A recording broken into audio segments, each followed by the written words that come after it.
been in the business of helping women and men build their careers for more than 40 years. She's an entrepreneur, the best-selling author of several incredible career development books, and more recently, Carole created Mission Getting to Next.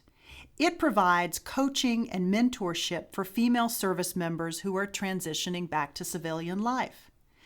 Carole is using her incredible perspective and her expertise to help women, but also to have an impact in a new and unique way. Carole is a trailblazer in the field of personal and career development, and we are delighted to welcome her here today. Oh, thank you, Laura, and what a pleasure to be with you. Thank you so much for coming. I'm delighted to have you. We've seen a lot of changes happen with women leaders. My goodness, yes. we have seen a lot. I remember the beginning, and in that beginning, there were no other women working at that point that I knew of. They were housewives, very good housewives, doing very good things for their families, but the whole idea of going outside was so difficult until around the 70s. And I remember what happened to me during that time, and that was, the first thing was watching my mother and father. And I think most people get their first beginnings, of course, through their family. And for me, my mother and father were happy, but fighting a lot. And what were they fighting about? Money. Money was a very large piece. And my mother wanted to work. In those days, women were not allowed to work by their husbands if they were middle class or upper middle class, or certainly well-to-do. And they weren't allowed because the man would feel very poor or guilty, or feel that the woman has to bring in some money, and that means that he's not successful enough. So my parents would do the following. My mother would say, I have a great idea. I want to be in real estate and buy a townhouse. And my father would allow her on a golden chain to look at the townhouses, find the one she wanted. And then when it came to putting down the money, which he had, he would pull the golden chain. And I felt, I'm not going to be in that position. I'm going to make my own money. Mm-hmm. I'm going to decide whether I want to do something or not do something. And so at about 22, I began my first business. And I did it very proudly, feeling I could at least sustain myself. And what was that first business, Carole? I began a children's theater with adult players. It was called the Peppermint Players. We had 4 off-Broadway theaters that we were in, and had 4 companies moving up and down the seaboard. And someone who was one of our actors had an uncle at McGraw-Hill and introduced me. Mm-hmm. And then we went on film and put everything on film, and the film went around the world. We also found, through another friend, a company called Peter Pan Records. And that went around selling well over 1 million records. Mm-hmm. So what I learned very young was just keep networking. But not just networking anywhere, networking with the people you feel can really be of assistance. And that you can't just do it alone. You have to be something that gets something from you to them. So, Carole, how did you get from that point to career and personal development, which you've spent the better part of some 40 years advising clients in all different sectors, all different areas about career and personal development? So how did that shift happen? Well, it's whenever you are the leader, no matter what your age is, people depend on you, and they tell you all sorts of things that you wouldn't necessarily know. And one of our actresses came to me at about, and I was now 23, and came to me at a time when sex was really not something that good girls did. Now we're now in the 60s. This is sort of the Mad Men era, right? That's right. This was Mad Men. I knew them well. Right. Absolutely, Laura. But that was the time when, if you were the leader, they came to you. And there was a lovely young woman who came and said, I'm pregnant. Please help me. Well, 23 years old. I mean, I didn't have sex yet. I didn't know about this. But I said, well, I'm the leader. I will find out. And that really started my interest in how do you help people, particularly women. And so how did you take that notion of helping other people and leveraging that to become this career and personal development coach? Well, every time I had a business, and I've had 4 different businesses, built them up, sold them. But all the time, I had mostly women as employees. Mm-hmm. And that's where I got very involved. The people I chose to come in were young. They grew remarkably well in each field I was in, and they became leaders, and that's what I wanted. Later on, when I sold my last business, I said, I know a lot about this now. I have just lived this for the last 30 years. So this is the time to really assist people in a much bigger way and not just do it with employees. You've written some incredible books I mentioned in the open. One is The Woman's New Selling Game, and another is When Smart People Fail. Both terrific and very provocative titles. In The Woman's New Selling Game, you dig into a challenge that is very common for many women related to thinking strategically about their careers and how do they package what they can do so that someone will buy it. Can you talk a little bit about that and the advice that you give to women both in the book and in your coaching as it relates to how you sell your value? The very first women's organization that I know of in the United States was in New York City. And it was put together by a man and a woman who were at Columbia University. And they had so many student women who would come and ask for very special things, how to sell. I was invited to come and lead that class. And the class was really about opening a new business. It wasn't about selling, it was new business. It turned into the following. Most of the women in that class were about, in their 30s, even early 40s. Most of them had very good ideas to do and build a business. Not great ideas, but everything from cookies to clothing to very female things. And they were doing very well. But I noticed that every single woman in that class at one time had come up to me and said, would you find me someone to sell so that I can do the work and they can be the salespeople? And I said, you're the one who has to sell. You're the one who knows this business the best. You're the one who's got to go out there. And there was this great fear, I don't do that. No, I want someone else to do it. And I said, ultimately, you can't hire someone at this point. You're just starting a business. You've got to begin learning this yourself. And we stopped the new business and went into how do you sell yourself? Mm-hmm. What's it like? Right. How do you do this? How do you see this sort of mindset changing? Have you seen it change over the years? Yes and no. Okay, tell me how. First of all, look at the women in business, look at the women in corporations, look at the women in not-for-profit, look at women. Right. We have come a very long way, and it's a beautiful way and a wonderful way. I would say that 3/4 of the women that I work with have a problem asking for big money, not negotiating well for their money.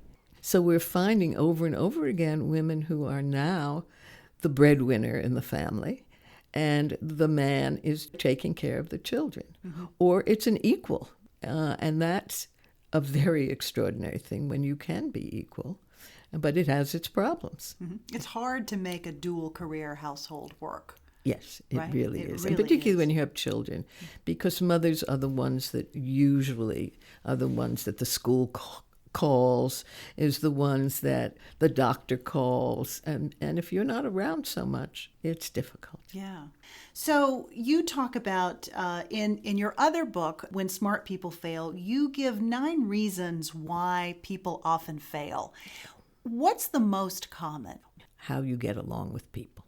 What is your ability to, one, listen, take criticism well, listen to what they say rather than thinking crazily all about yourself and what you're going to say next, but really hear it.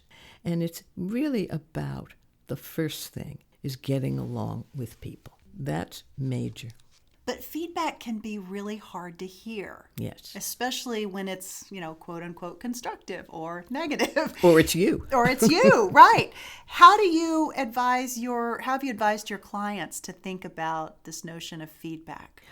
Well, feedback is what you really need in order to be successful. And feedback can be handled, but it's hard. You're absolutely correct. It's very, very hard. And one way of doing it is to know that you're going to have trouble with it. So to allow that with your own thinking and say, okay, they're going to tell me something I don't want to hear, and get it in the back of your head. Now, your brain can only work one route at a time. So you can say to that route, I'm going to have trouble, and I deserve to learn what to do next. And that's the second thing you're learning, but the one that's in your head at that time. So I have this problem all the time. I don't want to hear that you don't like what I'm saying. You don't like what I'm doing. I'm asking for too much money. I'm asking for too much from you. And my mind will tell me that. But I also know I can be helpful. I can learn. I can do the next thing. And as I said, you can always say it to yourself and then listen to what they're saying and be thankful for it. Why do you think it can be harder for women to hear feedback than men? We're perfect. We want to be perfect. There's that word. There's that word. We want to be so good. We're goody-goodies. And it's the same problem. I know women will sit and do great things and just expect they're going to get more money. They're going to get honors. Well, you keep doing that, and what happens to you? You get more work. That's about all you get. You're not getting movement because you don't ask for it. You don't take the time to say and the courage to say, look, I don't want to do this anymore. I've just done 12 hours of work. I don't wish to do that again. It's a matter of someone taking advantage of you because you're so good. And that's the reason they want you to continue doing more and more. And unless you can negotiate it and say, I'm happy to do this, but I also have to get something more at home. Let's pivot a little and let's talk about the value of knowing yourself. You talk about this in your book and about how important that is to really know yourself, to know what your blind spots are. So how do you advise people to really get that level of understanding? Well, the first thing, and really the only thing, ultimately, is purpose. What's your purpose? What kind of purpose do you have? I know women coming out of a field. That's the field they know, men and women. They know that well. And I'm thinking about military women particularly. Mm-hmm. The military women that I have worked with in the last 4 years have been so purposeful. They are patriots. They know why they're needed. They are very clear about what their purpose is. And yet you get out, and what's your purpose? You're no longer defending the United States of America. You're no longer so clear in your head about why you're there and what has to happen and what you're going to do. But you're now at a lost place. And very few know what they're going to do. So you have to find that out. And that's who you are. It's what is your purpose. Well, the most that can happen for you is that you are able to continue what you love and that you're purposeful about that because you love it. For many people, it can be you're on a solid path, everything's going fine, but it's not lighting up your soul. How do you know when it's time to move on? Even if someone hasn't said to you, okay, time for you to move on. How do you know when it's time? Well, you have to be very clear with yourself. You have to say, I don't like it here anymore. I don't like it because I don't like the people. I don't like that I'm not getting ahead the way I should be or feel I should be. I'm not enjoying many times the two companies are getting together, and I don't like the personality of that other company. I don't like the new manager who is trying to do it so differently. I'm not happy. But on the other hand, I make money there. I get a vacation there. Golden handcuffs, as they say. Right? Yes, Yeah. that's a great word, the golden handcuffs. And you stay, but you're not happy. You have to be brave. You have to really be brave. And you have to say, okay, I'm going to give myself this amount of time, and I'm going to learn something else at the same time. So those are for the people who just can't move unless they've been fired, unless they have been asked to leave. But those are the people who at night take a course. Those are the people who look around at the same time that they're working there. That's where your great network takes over. Now, a network is not any person you meet anywhere. If you have a huge network, that's great for certain things. But in terms of moving, you want 5 or 6 smart people whose areas are similar to the ones that you're interested in. And then you have, how do you get in touch with these people after you might not have seen them for the last 10 years? Mm-hmm. So how do you just call them? How do you call someone you haven't spoken to in so long, but is in an industry that you've been thinking about? The first thing you do is to call and not say, I'm looking for a new job. You never say that. What you do say is, I've been watching you in your work. You are so good at it. You flatter them. People love to be, and it's sincere. It's sincere flattery. You don't just say, you're wonderful, but it's sincere. And you talk about what they have done because you have read about it, you have heard about it. And I would love to get your advice. Now, we love giving good advice. And that's how you can move. And the moving can take time. For example, if you're in very high level, you have to figure for the most part, it's going to take you a year to find the next thing. And it takes time to think about what you want, to get to what you want, to find something that really turns you on. So, Carole, let's talk about failure and setback. This can be a big one. How do you advise people to put perspective around that and set about recovery? What does that look like? How do you do that? Well, the first thing is that failure is an interpretation of an event. Now, that's very important. If you are interpreting something one way, you will act one way. If you're interpreting it another way, you will act that way. So I'll give you an example. My husband worked for CBS for many years, and so I know a lot of CBS people. And at one point, CBS got rid of a lot of very good people, but they were owned by someone else now, and they were expensive, so they fired them. There were 2 friends of my husband's. One of them, when he was fired, said, for years, I've wanted to rebuild old houses. I'm not happy about this, but I'm getting a lot of money right now for the next year. I think I'm going to do a good house, sell it, and then buy the next one and redo it. The other man said, how can this be? This is the only thing in my life. This is the thing that has made me who I am and what I think of myself. I cannot live this way. I'm too old now to go to another place to produce. No one's going to hire me. He went up on the roof and threw himself down. But that's an example of 2 very different people who interpreted what they were going through differently. And we all do that. Again, the question is, who are you? And it hurts at first. It's very hurtful. And we go through a whole series of things. It's a little death when you are moving out and changing. And that little death consists of something like actually dying. And you feel this feeling about, how can I ever move again? I am destroyed. You're mourning I am it. mourning. And you do the same things you do when you lose someone. When you lose someone that's important to you, life is important to you in your work. Love and work are the two major things in our lives. And when we lose either of them, it's a little death.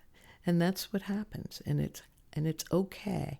I know I had a business for many years where my partner died.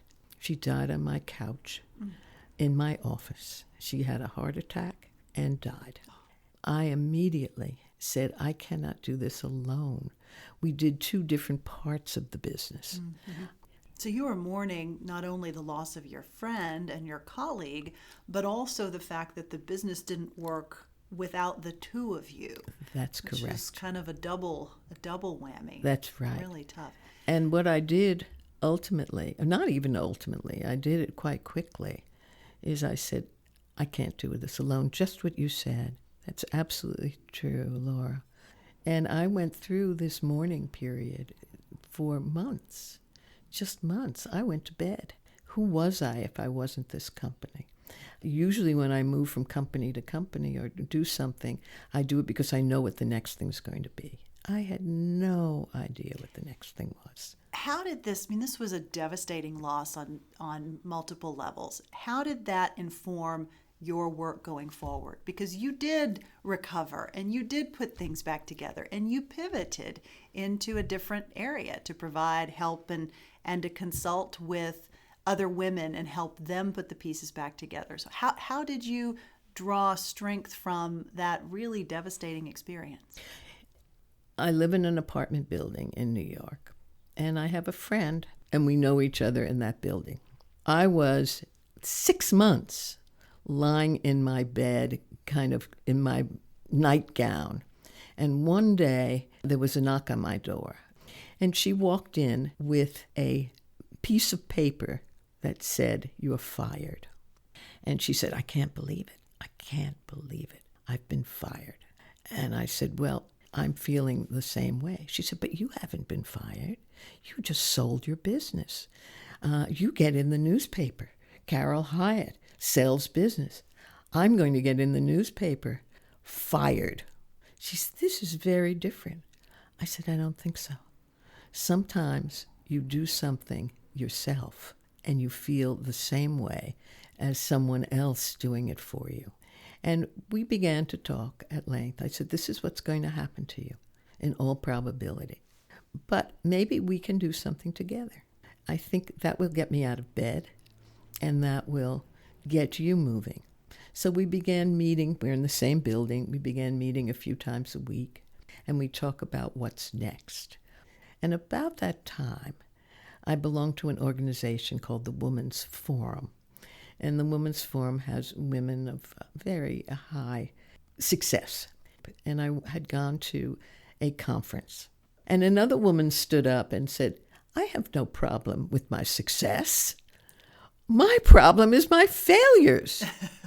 And then most of the women stood up and talked about their failure. And these were women of enormous professional life, remarkable women. And I came back and I said to Linda, "That's so interesting. Let me tell you a few stories about what these women were saying." And that's how we got to do When Smart People Fail. Your terrific book. Yeah. And That's it was an a awesome bestseller. story. It was, just as The Woman's Selling Game was a bestseller. Yeah. Because these are needed. Yeah. Well, what I find, one of the things that I find so fascinating is that you wrote these books a number of years ago, and yet the advice is still very timely. It's okay to mourn. It's fine to mourn. If someone dies that you love, you mourn. No one will ever tell you, "Well, you just lost your husband. Just go out and get another one." But they're very fast to tell you, "You've just lost your job. Just get right out there and get another one." No, you're mourning. You have a right to mourn. You have a right to rethink. You have a right to consider what went wrong, how did it go wrong, what am I going to do in the future, what do I really love, Where am I going to move? How am I going to do this? But you have the right to think. You have the right first to mourn. Then the second thing is to rethink, who am I now? Who do I really want to be? What is mine? We get back to this word, purpose. What is my purpose in life? And what do I need? Do I need X amount of money in order to exist? If I do, then how can I get both my purpose, if that's not the job for you, but do it two ways? And those are the things you think about. Are there tools, Carole, that you recommend for people to use to help begin to put this process in place? First, mourn. Take your time. Secondly, begin to look around. What really interests you? Now's the time to get a coach. Now's the time to go to people you love who can fill you in on things. Now there's time to take a good workshop. Now's the time to really begin thinking about what's next. You begin to investigate. You become a great investigator. Let's transition. I still want to talk to you about Mission Getting to Next, that's focused on helping military women transition into civilian jobs. Talk to me about how that started and what exactly Mission to Next is doing. It started this way. A friend invited me to a luncheon. And I'm sitting next to my friend on one side and this woman on the other side. And I say, I'm Carole Hyatt, and I am so interested in you. What have you been doing? She said, I'm out of work. I said, really? What did you do before? She said, well, I was a general. I said, a general of what? She said, I was a general in the Army. I said, well, why aren't you getting a job? Every man that I know who's come out as a general gets remarkable jobs. They've got this whole wonderful network. They go to run colleges, they go to banks. They're phenomenally successful with friends who help them. She said, first of all, I don't have a lot of networks this way. We're the first group to come out. She said, but I am speaking. And I've gone to 5 different places for work. They don't want me, but 4 out of the 5 have invited me to come and speak. I said, oh, how great. So I'm always interested in speaking because I do a lot of speaking. I said, how much money do you get for speaking? She said, money? I said, yes, speakers get money. She said, I never thought of that. And I thought, I can't believe this. I've been doing something called Getting to Next for many years. But this is so fascinating. I wonder how many more women there are who have these high positions getting out and really don't know what to do. Well, the structure is something I've had for 40 years around the world.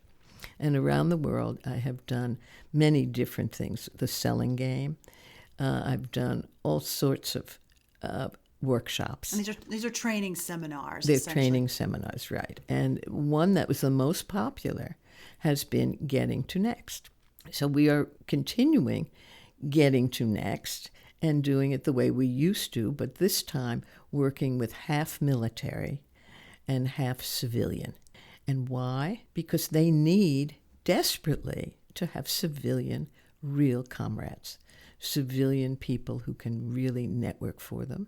And these are women who are also out of their fields, are looking around, maybe because they're going to, at some point, retire, or they're not liking what they're doing and want to think about something else. But they have the networks. They have the experience. They have the knowledge. And these women have great knowledge as military, but it's in the military, and they've been in there for 30 years. And 40 years, they don't know.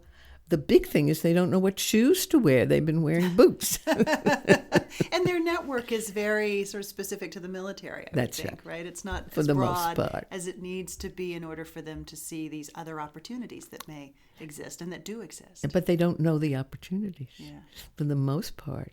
And why would you know all the possible things that are possible when you have been really centered for 14 hours, 16 hours a day?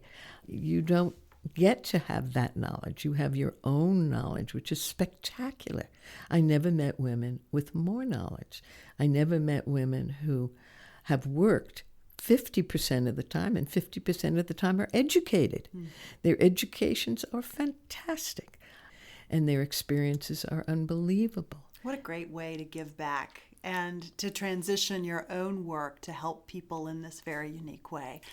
Carole, it has been a pleasure. You and I could go on all day and into tomorrow, I'm sure. It has been such a pleasure. Thank you so much for being with us. It is a great, great pleasure. And I wish you so much luck with your wonderful, wonderful experience in doing all these great things for women. Thank you so much. I appreciate it. For our listeners, you can learn more about Carole via our website at www.shesaidshesaidpodcast.com. And if you're enjoying this podcast, please consider leaving a review wherever you listen to your podcasts, iTunes, Stitcher, Google Play, or any of the other platforms. Thanks so much for listening.